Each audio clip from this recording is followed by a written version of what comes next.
உலகளவில் புகழ்பெற்ற ஸ்டான்ஃபோர்ட் பல்கலைக்கழகத்தினுடைய ஒரு ப்ரொஃபஸரும் இந்த எல்செவியர் அப்படின்ற ஒரு ஜேர்னல் பப்ளிகேஷன் ஹவுஸும் சேர்ந்து நடத்தின ஒரு ஆராய்ச்சி. அந்த ஆராய்ச்சி என்னென்னா, உலக அளவில் யார் நல்ல ஆராய்ச்சி பண்ணுறாங்கன்னு அந்த ஒரு டேட்டாவை வெளியிட்டிருக்காங்க.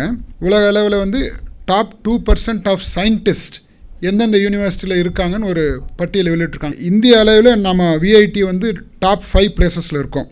விஐடி நிகர்நிலை பல்கலைக்கழகம், அதான் டீம்டு யூனிவர்சிட்டின்னு எடுத்தோம்னா வெள்ளூர் அண்ட் சென்னை இந்த ரெண்டு கேம்பஸ் சேர்த்து 90 பேராசிரியர்கள் 90 professors have been listed in the top 2% of the world. AP and Bhopal campus include பண்ணால் உலக அளவில் டாப் 2% சயின்டிஸ்ட் 101 பேர் விஐடி குழுமத்தில் வேலை செய்கிறாங்கன்றது ரொம்ப பெருமையாக நாங்கள் இந்த நேரத்தில் சொல்லிக்க விரும்புகிறோம்.